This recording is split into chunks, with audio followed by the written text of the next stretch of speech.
Psalm 121. I lift up my eyes to the mountains. From where will my help come? My help comes from Adonai, maker of heaven and earth. God will not allow you to stumble. Your guardian will not slumber. Indeed, the guardian of Israel neither slumbers nor sleeps. Adonai is your protection, a guardian at your right hand. By day the sun will not strike you, nor the moon by night. Adonai will guard you from all harm and guard your life. Adonai will guard your going out and coming home, now and forever. The melody we just sang was from Israeli Hasidic singer, songwriter, and composer Yosef Karduner. Psalm 121 has become a prominent text in times of distress. It emphasizes the eternity of God. Rabbis and cantors will often turn to it when praying together with sick patients and their families. It is also commonly recited at funerals when accompanying the deceased for burial. In the wake of the tragic events of October 7th, the Beth Tzedec spiritual leadership team initiated online and in-person gatherings to pause and reflect on the war. We recited Psalm 121 during those gatherings. And afterwards, we got reaction. We got feedback from congregants who found it very challenging to recite that psalm, especially during these circumstances. Think about it, when Psalm 137 laments the destruction of the first temple and subsequent exile to Babylon, those exiled Israelites ask, how can we sing the Lord's song in a foreign land? How is it possible to praise God? Today is International Holocaust Remembrance Day. During the Holocaust, there's many people who asked, where is God? How could God allow this to happen? How can we sing songs of praise now in the aftermath of October 7th? One way is with the power of music. Music has been a powerful tool to accompany us and help us through challenging times. In fact, many of the Hebrew words that we use for music double as words we use for fighting and struggling. In his book, The Torah of Music, Joy Weisenberg gives some examples of this. For example, the Hebrew root Zayin Mem Resh, from the word Zamir, which has the meaning of song, also connotes pruning, cutting, fighting. In the Song of the Sea, which Blake chanted this morning, there is the famous line which Moses declares, Ozi v'zimrat Yah, God is my strength and my song, or my cutting force. It's the theme of our weekend, gathering strength through song. With this double meaning of Zimra, you have song and a strong fighting force basically are interchangeable. Another example is the root Shin, Yud Resh.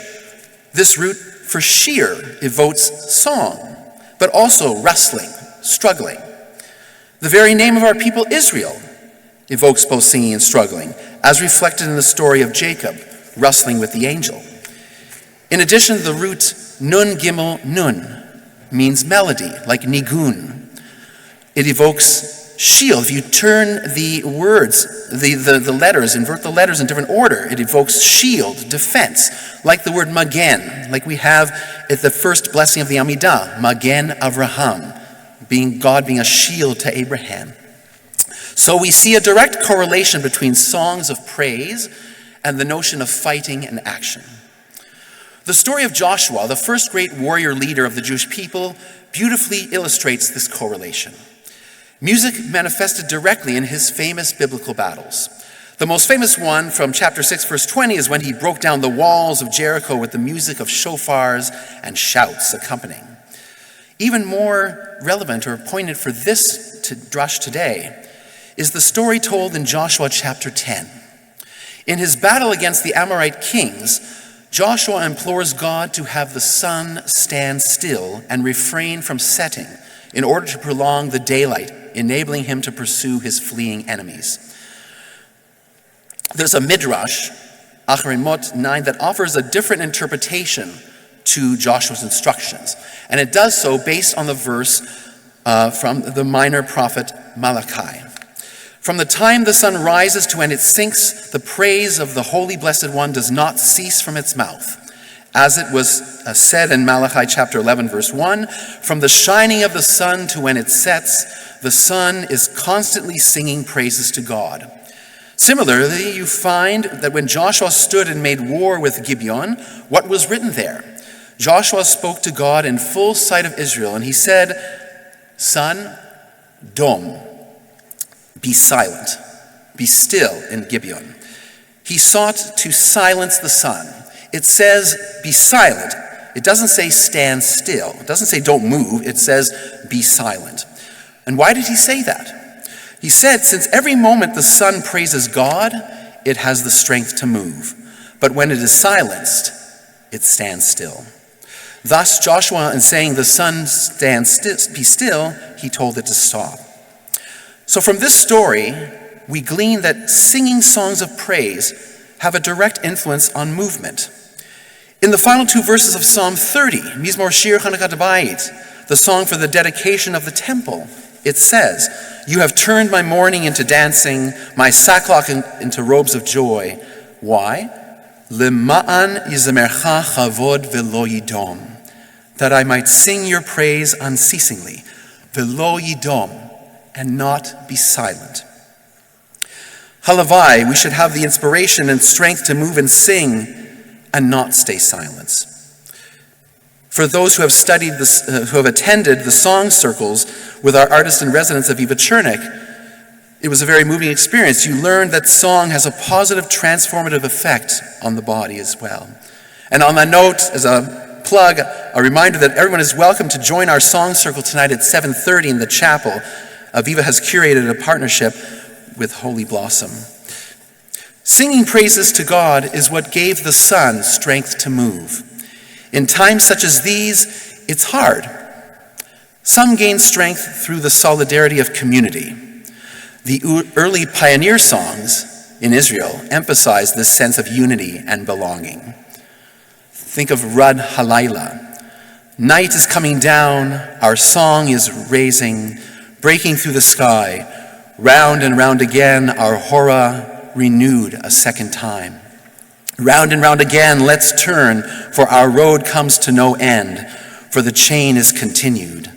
For our hearts are one heart, always and forever, for the chain is continued.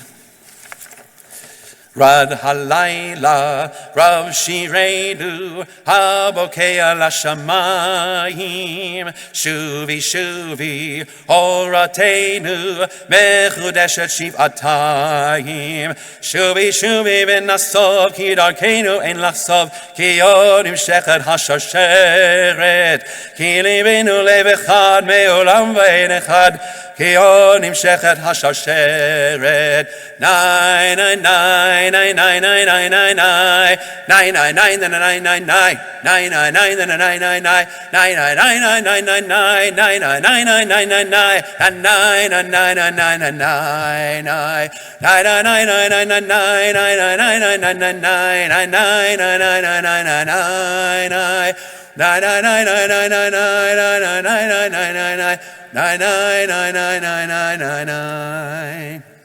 There's a sense of unity and belonging through communal song and dance.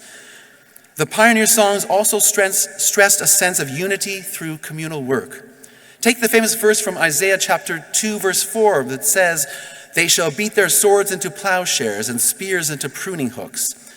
The word for pruning hooks, mazmerot, includes the musical root zemer, zayin, mem, resh, linking the longing to going back to working the land with song.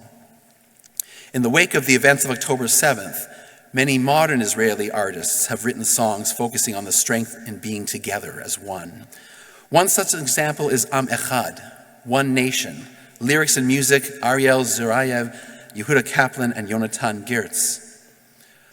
Od lo avda tikvatenu liyot chofshi be'atzenu Shema Yisrael kulanu am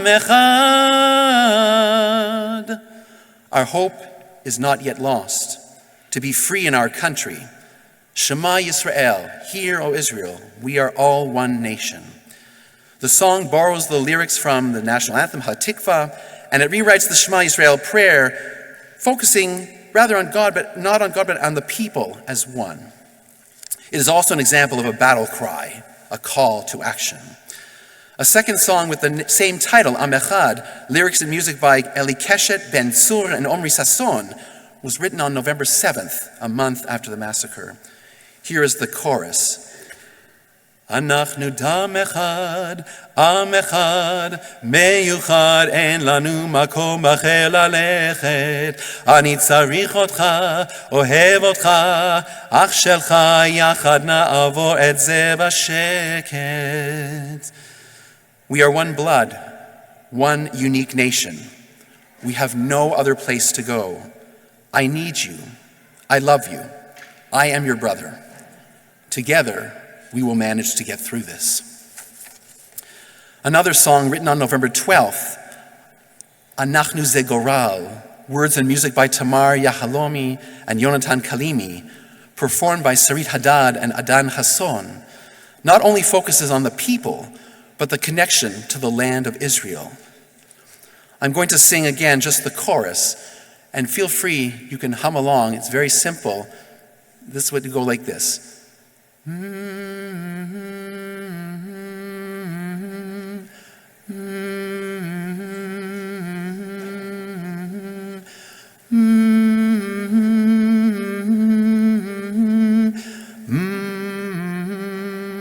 Just two chords, that's it. Again.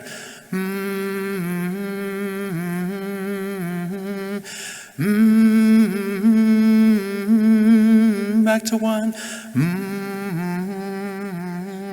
וגם אחרי החושך הגדול מגיע האור שוטף הכל את הדמעות ועד הצחוק.